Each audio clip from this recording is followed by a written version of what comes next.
All right, so get ready because we're diving deep into a topic that's pretty complex and honestly pretty heavy, the Palestinian experience. Yeah. We're going to explore the human rights challenges that they face and the different factors that influence their migration. And we really want to give you a sense of what their lives are actually like. Yeah. And, you've given us some pretty intense material to work with, firsthand accounts, reports, and we even have a tie-in to the Universal Declaration of Human Rights. Yeah. So it's pretty clear this isn't going to be, a simple story. What I think is so fascinating about these sources is how they connect the personal stories Yeah. with the bigger political and historical picture. Right. It's not just about the facts on the ground, but like the why behind them. Yeah. The forces that have created this whole situation. Exactly. And I think it's important to say up front that, this is a deeply sensitive issue with multiple perspectives. Our Absolutely. goal here isn't to take sides. Our goal is to use your sources to help our listeners understand the complexities. Yeah. Think of it like we're piecing together a puzzle. Mhm. Each source provides a different piece, and by the end, we'll have a clearer picture of the situation. I like that. Okay, so let's start with the present. Your sources they paint a pretty bleak picture of life for Palestinians, specifically in the occupied territories. Yeah. The West Bank, East Jerusalem, and the Gaza Strip. We're talking about, serious human rights violations. Yeah, imagine this. You can't move freely because of checkpoints everywhere. Your land might just be confiscated. Your home, it could be demolished. And, even basic things like water and healthcare are hard to come by. It's just this constant state of uncertainty and fear. Yeah, it's almost hard to imagine, living with those kinds of restrictions every day. Your sources mention that, the Israeli government and military are key players in these violations, but it's not just them, right? Right. The sources also point to the role of Israeli settlers and the security forces in perpetuating these violations. Right, yeah. And, this brings us to the heart of the conflict, the ongoing Israeli occupation of these territories, which started back in 1967 after the Six-Day War. Right.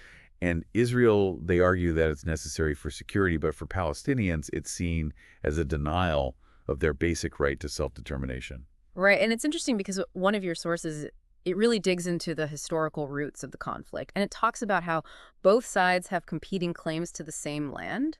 And it goes all the way back to the events of 1948, what Palestinians call the Nakba, meaning catastrophe. And the Nakba is key here because it was a time of mass displacement for Palestinians, with hundreds of thousands forced from their homes. Right.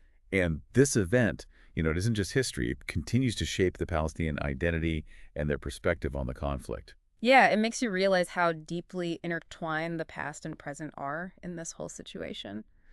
But okay, let's shift gears a bit. Imagine you're a Palestinian living under these conditions. Right. What would push you to leave, and where would you even hope to go? Well, your sources lay out some pretty powerful push factors. Politically, there's the lack of rights, the constant fear of violence or arrest, and the restrictions on movement we just talked about. Economically, you've got high unemployment, limited opportunities, and poverty that's made even worse by the occupation. And then you've got the social factors, right? Absolutely. Things like social unrest, discrimination, wanting a better future for your children. One of your sources mentioned a family in Gaza who decided to risk everything to escape the blockade and seek, a new life in Europe. I mean, that level of desperation is just heartbreaking. It really is. But it's important to remember the pull factors, too. The things that give people hope. They might be seeking asylum and protection, better job prospects, a higher standard of living, or even just the chance to be with family who've already migrated. Right. Think of, like, a student in the West Bank who dreams of studying in the U.S. because the opportunities back home are so limited. It's that mix of desperation and aspiration that drives so many migration stories, and not just for Palestinians. Right. But your sources also make it clear that leaving isn't as simple as it sounds, is it? No, not at all. Oh. There are so many obstacles. Physically, you have border closures, checkpoints, and dangerous journeys across land or sea. Right. For Palestinians in Gaza, it's especially difficult to leave because of the restrictions imposed by both Egypt and Israel. It's like they're trapped. Yeah. It's like trying to escape a maze with walls constantly shifting around you. Then you've got the political hurdles, getting visas, navigating the complex asylum process, even the risk of detention in immigration centers. Right. It sounds incredibly daunting. It is, and then on top of that, there's the financial burden. Many Palestinians simply can't afford to fund their travel and resettlement. which leaves them vulnerable to exploitation by smugglers. Right. Imagine, like, risking your life and your savings, only to end up in a worse situation. It's a stark reminder of the inequalities at play. Yeah, I mean, we see this play out in real life with Palestinians trying to reach Europe, often being intercepted at sea or Yeah. facing years in overcrowded refugee camps. One of your sources, a report from Human Rights Watch, includes some truly harrowing accounts of these journeys. Yeah. It's a stark reminder of the human cost of this conflict. Absolutely. And, even for those who do manage to leave, the challenges don't end there. They might find safety and security, access to basic rights they were denied before, and the chance to rebuild their lives. But they also face new obstacles, right? Exactly. Like integration challenges, cultural differences, maybe even discrimination in their new home. And we can't forget the psychological impact of leaving everything behind. Absolutely. The trauma of displacement, the loss of home and community, that takes a toll. And then there are the practical challenges of starting over in a new system, finding work, housing, navigating a new culture. It's not an easy road, even for those who reach their destination. It's like escaping one pressure cooker only to find yourself in another one, just with different challenges. You're constantly adapting and trying to make a life for yourself. And these struggles, they aren't unique to Palestinians. We see them reflected in refugee crises all over the world. Exactly. It's a global issue that goes beyond borders and headlines. Right.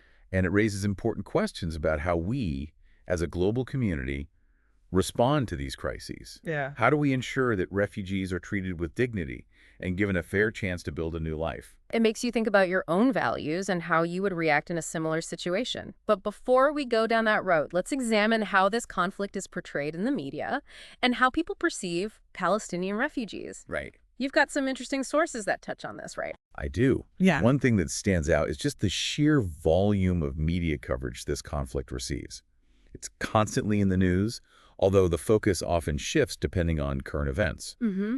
Now, you've got major outlets like the BBC, CNN, and Al Jazeera all covering it, but from different angles. It's interesting because one of your sources, a study on media bias, argues that coverage can sometimes be biased or incomplete. Yeah. Which, makes it difficult for people to form a nuanced understanding of the situations, like trying to understand a complex painting by only looking at a small section. That's a great analogy. Yeah. And then you have the variety of public attitudes towards Palestinian refugees.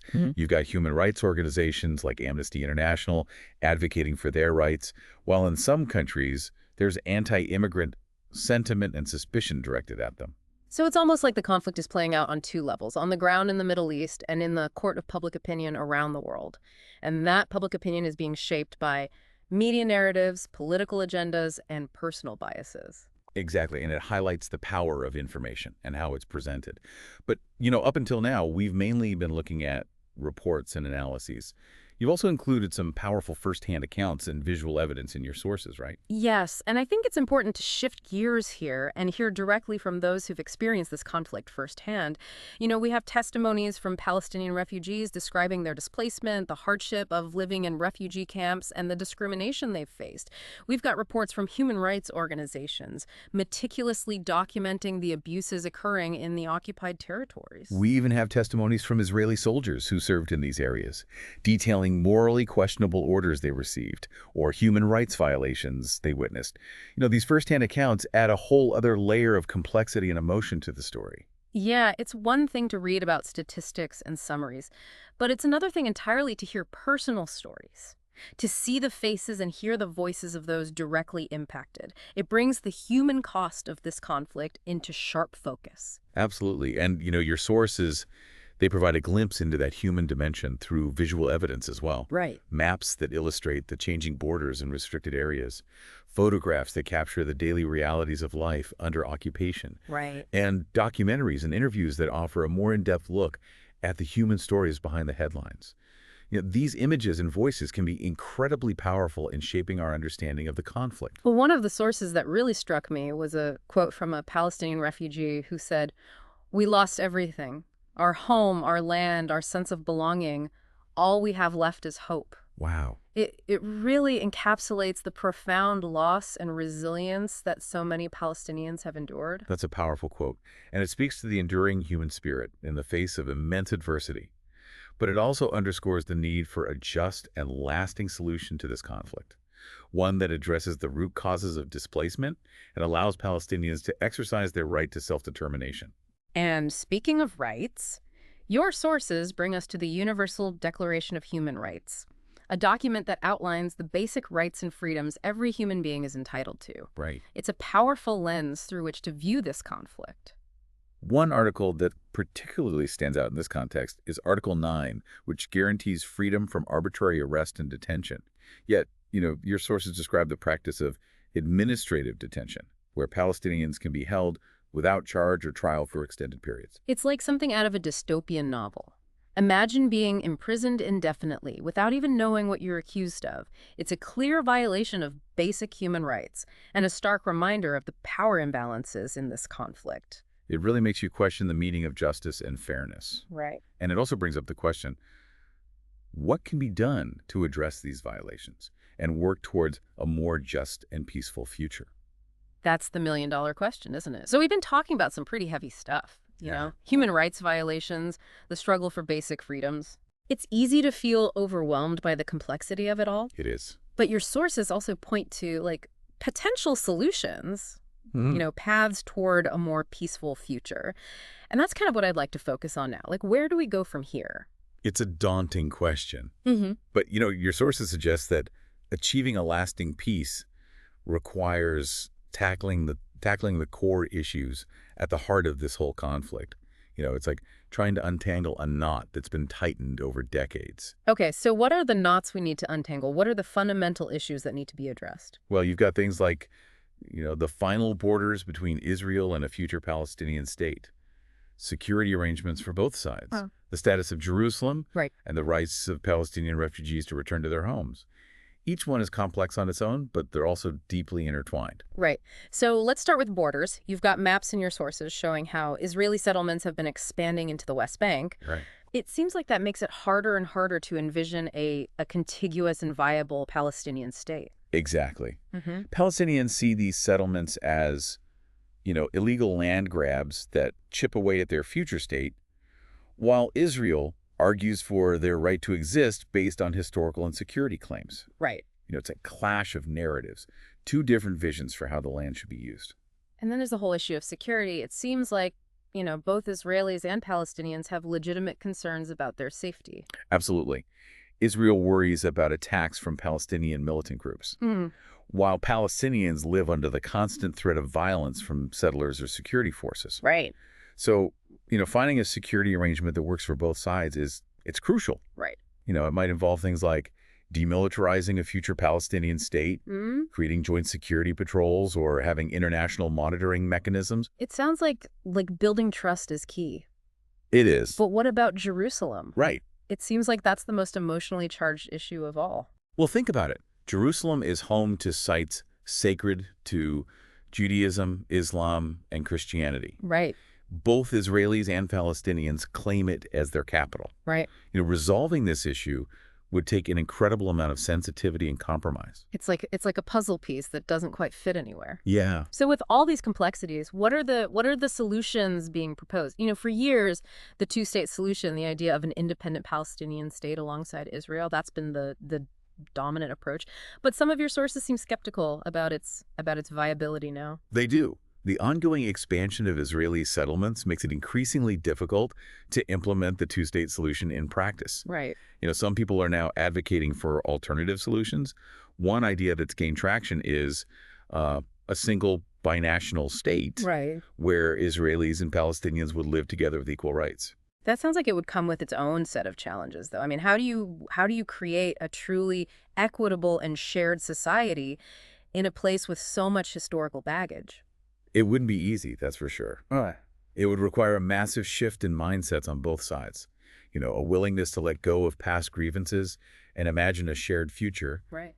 But, there are concerns about whether it could truly address the national aspirations of both Israelis and Palestinians. So if the two-state solution is fading and a single state seems fraught with difficulty, what other options are there? Well, some people are exploring the idea of a confederation, like a loose political union between two sovereign states with shared institutions and open borders.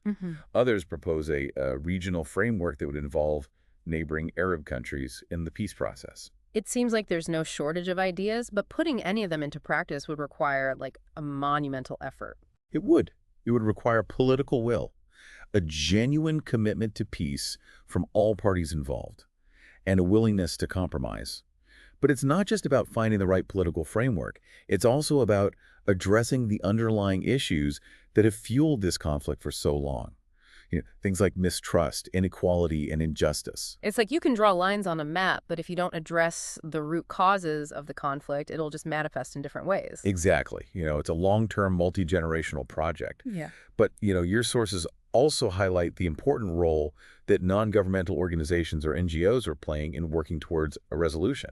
I'm curious to hear more about that. What are some of the ways that these NGOs are making a difference? Well, they're working on many different levels. Some are focused on providing humanitarian assistance to those affected by the conflict, things like food, shelter, medical care, education. Others are documenting human rights abuses and advocating for international intervention. And then there are those working on the ground to foster dialogue and reconciliation between Israelis and Palestinians.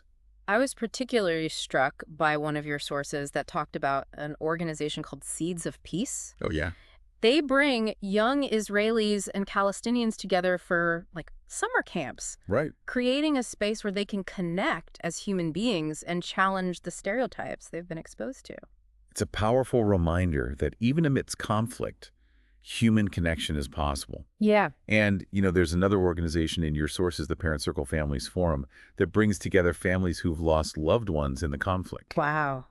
It's incredible to think about the courage and empathy it takes for people who experience such profound loss to work towards peace together. It's inspiring to see these kinds of initiatives happening, even when, the news is often filled with stories of violence and division. It is. It's a reminder that change happens on multiple levels. You've got the big political negotiations, but you've also got these grassroots efforts that are slowly building a foundation for peace. It's like planting seeds of hope, even in the most barren of landscapes. But I'm wondering, like, what about us? What can we as individuals do to, like, support these efforts and contribute to a just and lasting peace? Well, education is key. We can make an effort to learn about the complexities of the conflict. Yeah. Going beyond the headlines and seeking out diverse perspectives. Right. We can support organizations that are working on the ground, whether it's through donations or volunteering our time. And, we can engage in constructive dialogue with others, challenging stereotypes and promoting understanding within our own communities. It's about recognizing that this isn't just a distant conflict. It's a global issue that demands our attention and action. And, it's not just about politics and diplomacy. It's about human lives, human rights, and that fundamental yearning for peace and dignity that connects us all. This has been an incredibly informative and thought-provoking deep dive. It's sad to think about all the suffering that's occurred. Yeah. But it's also hopeful to see the efforts being made to build a better future. Sure, absolutely. But there's one piece of the puzzle we haven't explored yet, the role of international actors in this conflict. Right, You've got some sources that touch on the international legal system and how it could be used to address the human rights violations we've been discussing. Right. So let's dive into that next. Sounds good to me. It's an important piece of the conversation. Okay, so we've been, pretty laser focused on the situation, within Israel and the Palestinian territories. Right. But it's clear from your sources that this conflict doesn't exist in a vacuum. There's a whole global dimension to it. Absolutely. So let's zoom out a bit and consider the role of international actors. Yeah, you're right. This conflict is deeply intertwined with, regional and global dynamics. It's drawn the attention and sometimes intervention of, countless countries and international organizations. Yeah. Your sources show, like, a complex web of players, each with their own interests and levels of influence. Okay, so who are the major players we're talking about? Well, you've got, the big powers, like the United States. Right. Historically a strong supporter of Israel. Right. And then you've got the European Union, which has been more critical of Israeli settlement policies and more supportive of Palestinian statehood. And then you have neighboring Arab states, some, more directly involved in the conflict than others, some acting as mediators. So it's not just about Israelis and Palestinians talking to each other then. Right. There's like this whole other level of international diplomacy and power dynamics at play. Exactly. And those dynamics can get really messy. Yeah. Some countries might prioritize their relationship with Israel, for strategic or economic reasons, even if they don't agree with all of its policies. Others might be very vocal about Palestinian rights, but hesitate to take action that could, jeopardize their own interests. Yeah, it sounds like a constant balancing act with no easy answers. Yeah, no clear-cut, good guys and bad guys. Exactly, yeah. It's a multi-layered chess game where each player makes moves based on their own calculations. Right. But beyond the political maneuvering, your sources also touch on the role of international law Hmm. and how it could be used to address those human rights violations we discussed. Right. And we talked about, the Universal Declaration of Human Rights, which sets out those fundamental rights that apply to everyone. Right. But are there other legal frameworks, specific to this conflict? There are. One that's particularly relevant is the Fourth Geneva Convention. Okay. It outlines how civilians should be treated during wartime and occupations. Yeah. And many Israeli policies, things like settlement expansion, home demolitions, and restrictions on movement, those are considered violations of international law under this convention. So there's a legal basis for challenging those actions. Right. But how do you actually enforce international law? That's where things get tricky, right? Yes, enforcement is complex. Yeah. Your sources mentioned the International Criminal Court, Right. or the ICC, which can investigate and prosecute individuals for war crimes, crimes against humanity, and genocide. Right. And the ICC's potential role in the Israeli-Palestinian conflict has been a source of major debate. What are the arguments for and against the ICC getting involved? Well, some argue that the ICC could hold perpetrators accountable and deter future violations, Right. offering a sense of justice for victims. Others worry that its involvement could further polarize the conflict and make it even harder to find a negotiated solution. So it seems like every potential avenue for addressing this conflict has its own set of, complexities and potential downsides. It's true. This conflict has been going on for so long, and it's easy to feel, overwhelmed or even hopeless. Right. But amidst all this, I keep coming back to, those stories of resilience we discussed earlier. Right. Those individuals and organizations working tirelessly for peace, Yeah. even when faced with immense obstacles. Yeah, you're right. They remind us that, change is possible, It is. even if it's incremental and slow. Yeah. It's about, holding on to hope, believing in the possibility of a better future, even when things seem bleak. Exactly. And as we wrap up this deep dive, I think that's a crucial point for your listeners to take away. Mhm. This conflict is incredibly complex. Mm-hmm. There are multiple narratives, historical baggage, Yeah. a tangled web of interconnected issues. It's about going beyond, simplistic slogans Right. and engaging with the nuances, recognizing the humanity of everyone involved. It's about understanding that the human rights violations faced by Palestinians are systemic and deeply impactful, and that we all have a role to play in demanding accountability and upholding those fundamental rights. And ultimately, it's about remembering that peace isn't just the absence of war. Right. It's the presence of justice, equality, and opportunity for all. Reaching that point will require, a profound shift in mindsets, a willingness to acknowledge past wrongs, and a commitment to building a shared future based on mutual respect and understanding. That's a powerful message to end on. A reminder that even in the face of overwhelming challenges, the hope for a better future can and must persist. Yeah. And that hope is fueled by those working tirelessly to build bridges, promote reconciliation, and create a more just and peaceful world. Well said. Well, thank you for joining us on this deep dive. It's been a challenging but, essential conversation. Yeah. And I hope it sparks, further thought and engagement with this crucial issue. Me too. And to our listeners, we encourage you to continue exploring this topic, Seek out diverse perspectives, challenge your assumptions, and find ways to contribute to a future where peace and justice prevail. Thanks for listening.